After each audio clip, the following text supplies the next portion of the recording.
خلينا نرجع تاني للوضوء. انا لما اجي بتوضى طبعا بتنوي نية الوضوء. يا ريت واحنا بنتوضى ندلك كل هذه الاطراف، وهذا من الدين، والاذن وهذا من والقدمين. الدين. نعم، وهذا من الدين. طبعا طبعا.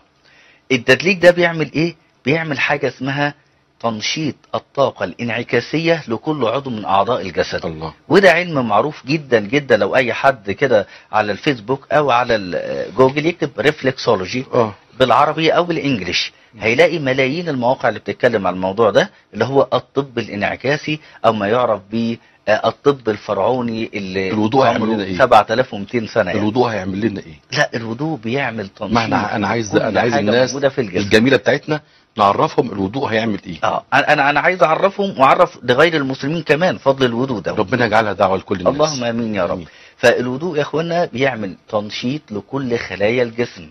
ليه الايدين والقدم والاذن بالذات؟ لان فيها نهايات الاطراف العصبيه.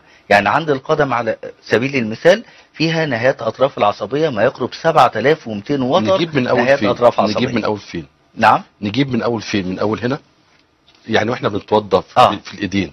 نجيب من اول فين؟ لان هنا يحضرني الان حديث سيدنا النبي صلى الله عليه وسلم واسباغ الوضوء على المكاره. نعم، عشان نجيب من اول مفاصل من فوق. بالظبط، مش كده؟ بالظبط. ما انا عشان كل دي انا عايز ارمي الكوره في ملعب حضرتك علشان استفاد، يعني انا لازم استثمرك. طبعا. واسباغ الوضوء على المكاره عشان اجيب من اول مفصل فوق عشان ابدا اعمل حركه الميه على ايدي. اتفضل. والتدليك ده مهم جدا جدا جدا لان بنشط الخلايا عندي، بيخلي الجسم يطرد السموم. انتوا عارفين يا جماعه احنا ربنا خلقنا في فلاتر معينه موجوده في الجسم تمتص السموم. تمام. طب اتخلص منها ازاي؟ الناس اللي بتعاني من فيروس سي على الكبد، التهاب الكبدي والامراض الوبائيه دي، لا، ان انا احسن الوضوء كويس جدا جدا مع التدليك لنهايه الاطراف العصبيه، لان كل ده بيعيد وينشط تاني. هضيف لحضرتك كلمه بعد اذا اذنت لي، لان هميل الكوع كده علشان كل الناس اللي عندهم الارق او الويفز ظهرت على الجلد،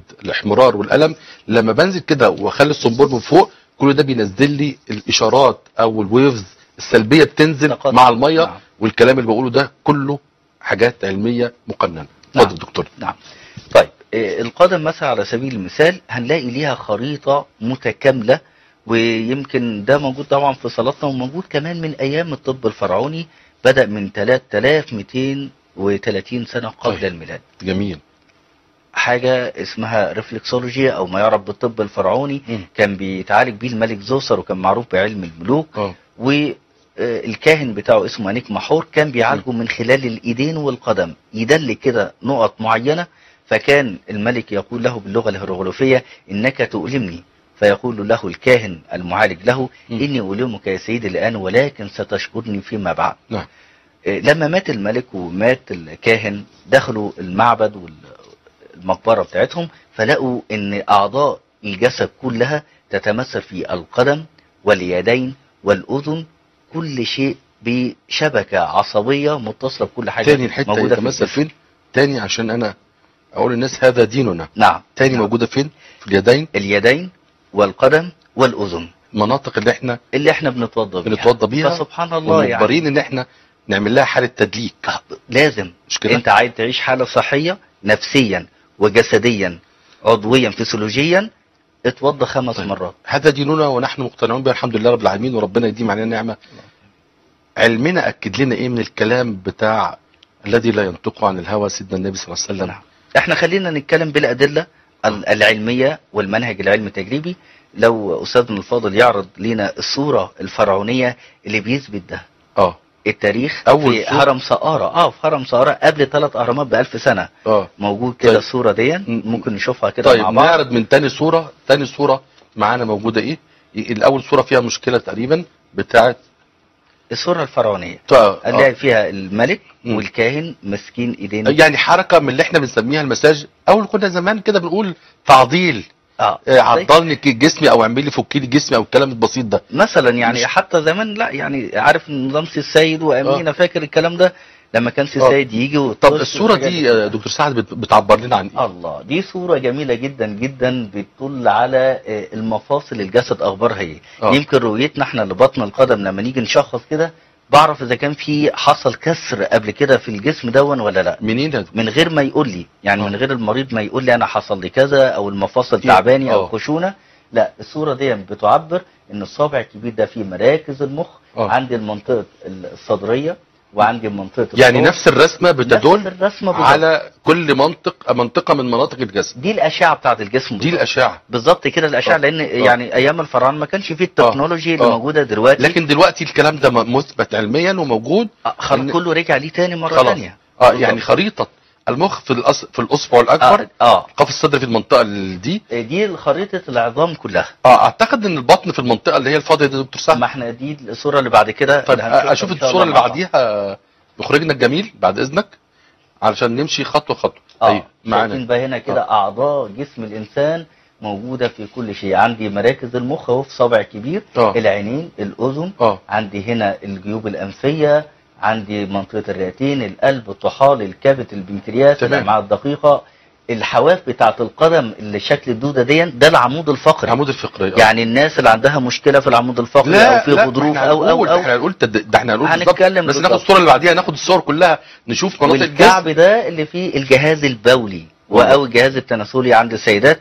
عشان كده بعض الناس وهو اللي بيحصل فيه اللي هو مسمار الكعب برضه. ده الناس اللي عندها نقرس مش كده. بالظبط. طب مخرجنا الجميل الصوره اللي بعديها ممكن. ده حاجه جميله قوي للبيبي لما يكون عنده مشاكل، مثلا عسر هضم او مشاكل في الرئه او اي حاجه زي كده. اطفالنا اللي بيكون بيبكوا او منزعجين بدل ما اجري على الطبيب واديله كيميكالز من دلوقتي ويأثر على جهاز المناعه، لا دلك كده برجليه برفق كده. طيب هتلاقي البكاء ده ما شاء الله. يعني اللي بعديها عشان نستفيد من الدكتور ان شاء الله. دي مناطق يا دكتور بقى في الايد. عندي هنا بقى في الايدين في اكتر من 880 نقطه نهايات اطراف عصبيه موجوده في الايدين. نفس الشيء خريطه الجسم. لان نفترض ان واحد القدم بتاعته مقطوعه، طب انا هعالجه ازاي؟ عندك ايده. طب لو ايدين مقطوعه، عندي الاذن.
حبيبي